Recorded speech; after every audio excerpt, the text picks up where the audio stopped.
युवा राजद के प्रदेश प्रभारी राजीव झा ने कहा कि जिस तरह चुनाव की उल्टी गिनती शुरू हो गई है, उसी तरह केंद्र की मोदी सरकार की भी उल्टी गिनती चल रही है। प्रदेश कार्यालय में आयोजित कार्यक्रम के दौरान पत्रकारों से बात करते हुए युवा राजद के प्रदेश अध्यक्ष रंजन यादव ने कहा कि 2024 के चुनाव को देखते हुए बूथ स्तर तक संगठन को मजबूत किया जा रहा है। सदस्यता अभियान का दूसरा चरण तेजी के साथ चलाने का निर्णय लिया गया है। मौके पर पूर्व सांसद रामेश्वर बैठा समेत पार्टी के पदाधिकारी भी मौजूद रहे। कि जितने भी जिला अध्यक्ष हैं, जो झारखंड के प्रदेश अध्यक्ष माननीय रंजन यादव जी के नेतृत्व में उन्होंने जो काम किया है, राजद का जो हमारा जो विचार है, जो घर घर तक पहुंचाए हैं, वैसे जिला अध्यक्षों को आज जो माननीय प्रदेश अध्यक्ष जी के नेतृत्व में हम लोग उनको उत्कृष्ट जो है प्राइज डिस्ट्रीब्यूशन कर रहे हैं। साथ ही साथ लोकसभा की उल्टी गिनती जो है वो अब चालू हो चुका है, तो उसके लिए भी हम लोग अपने कार्यकर्ताओं को दिशा निर्देश दे रहे हैं, क्योंकि देश की जो जनता है लोकसभा का उल्टी गिनती के साथ साथ देश के जो प्रधानमंत्री हैं उनकी भी उल्टी गिनती चालू हो चुकी है। इसके लिए हमारे राष्ट्रीय अध्यक्ष लालू प्रसाद यादव जी अधिकृत हैं। हम लोगों ने उनको अधिकृत किया है और चूंकि इंडिया गठबंधन बना है, इंडिया गठबंधन में क्या निर्णय होता है उस सारे चीज का निर्णय लालू प्रसाद यादव जी को लेना है और वो हमारे जो ऐसा निर्णय लेके हम लोग को, चूंकि हम लोग को हमारे नेता तेजस्वी यादव जी ने स्पष्ट पिछले मीटिंग में बोला कि आप संगठन बनाओ, आप बूथ स्तर तक या पूरे राज्य में संगठन बनाओ, जहां जैसा संगठन रहेगा वहां हम चुनाव लड़ाने के लिए तैयार हैं। आप चुनाव हम लड़ाएंगे, संगठन आपकी मजबूत होगी, संगठन आप बनाएंगे तो चुनाव हम लड़ाएंगे, इसलिए हम अपना संगठन मजबूत कर रहे हैं। अगर संगठन मजबूत होगा तो वहां हम चुनाव लड़ेंगे। बागमारा के BCCL एरिया 3 के अंतर्गत गोविंदपुर न्यू आकाश किनारी कोलियरी में संचालित STG डेको आउटसोर्सिंग के खिलाफ जनता श्रमिक संघ ने जोरदार प्रदर्शन किया, जिससे कंपनी का काम घंटों बाधित रहा। बता दें कि कंपनी के प्रबंधन के मनमानी रवैये और हठधर्मिता के खिलाफ जनता श्रमिक संघ के क्षेत्रीय सचिव शुभम यादव के नेतृत्व में कंपनी के समक्ष प्रदर्शन किया गया। शुभम यादव ने बताया कि जनता श्रमिक संघ ने 6 सूत्री मांग को लेकर प्रबंधन को पत्र लिखा था, लेकिन प्रबंधन के मनमाने रवैये और हठधर्मिता की वजह से ही अनिश्चितकालीन धरना देना पड़ रहा है। प्रबंधन ने स्थानीय युवाओं को रोजगार देने और स्थानीय रैयतों को नियोजन देने में मनमानी रवैया अपनाया हुआ है।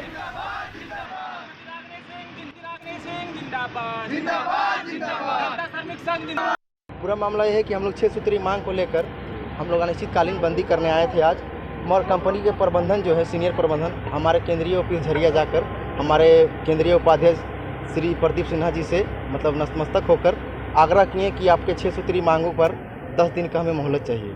तो हमारे मतलब वरीय मतलब उपाध्यक्ष श्री प्रदीप सिन्हा जी ने हमारे महामंत्री श्रीमती रागिनी सिंह को दूरभाष के माध्यम से सूचना दी कि कंपनी प्रबंधन जो मनमानी रवैये से काम कर रही थी अभी नतमस्तक है और हमें 10 दिन से हम लोगों से 10 दिन का समय मांग रहे हैं। तो महामंत्री श्रीमती रागिनी सिंह का आदेश आया कि ठीक है, कंपनी प्रबंधन जो है काफ़ी मनमानी रवैये से काम कर रही थी, जो कि जन विरोधी और कंपनी का घोर उदासीनता और हठधर्मिता को दर्शाता है। तो इसलिए करके समस्या काफ़ी बड़ी हो गई। 10 दिन का टाइम दिया जाए। क्या मांगे हैं आपकी? हमारी मांगे हैं कि स्थानीय युवाओं को रोजगार दिया जाए। दूसरी मांगे है कि यहाँ जो रोड है, जो कंपनी का रोड है, UDGA में इसके अनुरूप नहीं है। तीसरा है कि PWD का रोड में कंपनी प्रबंधन किसके आदेश से मतलब भारी वाहन को ओवरलोड के तहत कोयला को पार कर रही है। ये हम इसके लिए हम लोग मतलब ठीक करने के लिए हम लोग 6 सूत्री मांग को लेकर।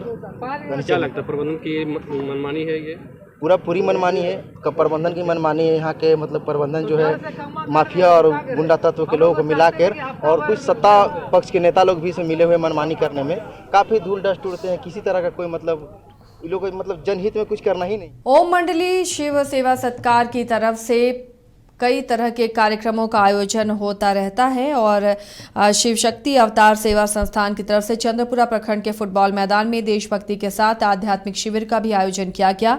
इस शिविर में देशभक्ति और आध्यात्म से लोगों को जोड़कर देशभक्ति और आध्यात्म के प्रति जागरूक किया गया। काफी संख्या में स्थानीय और दूसरे प्रदेशों से अनुयायियों ने भी इसमें भाग लिया।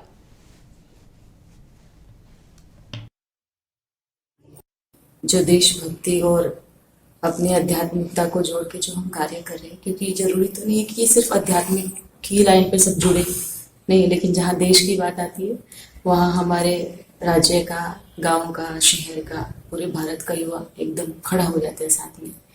तो आज देखो युवाओं में क्या है उनके अंदर। तो वो चीज हम देखना चाह रहे हैं कि देशभक्ति और आध्यात्मिक दोनों सत्ताओं को मिला करके हमने संकल्प किए कि जो हमारा भारत विश्व गुरु की राह पर चल रहा है, क्योंकि पहले बोलते थे कि भारत विश्व गुरु कैसे बनेगा? सिर्फ देश चीज तो नहीं लेके आ सकती, लेकिन दोनों सत्ताएं मिलकर के, धर्म सत्ता, ये आध्यात्मिक सत्ता और राज्य सत्ता, सब मिलकर के कार्य करेंगे।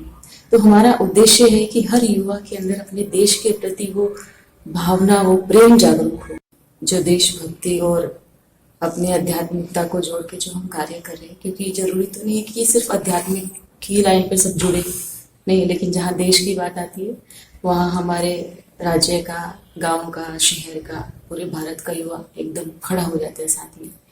तो आज देखो युवाओं में क्या है उनके अंदर। तो वो चीज हम देखना चाह रहे हैं कि देशभक्ति और आध्यात्मिक दोनों सत्ताओं को मिला करके हमने संकल्प किए कि जो हमारा भारत विश्व गुरु की राह पर चल रहा है, क्योंकि पहले बोलते थे कि भारत विश्व गुरु कैसे बनेगा? सिर्फ देश चीज तो नहीं लेके आ सकती, लेकिन दोनों सत्ताएं मिलकर के, धर्म सत्ता, ये आध्यात्मिक सत्ता और राज्य सत्ता, सब मिलकर के कार्य करें।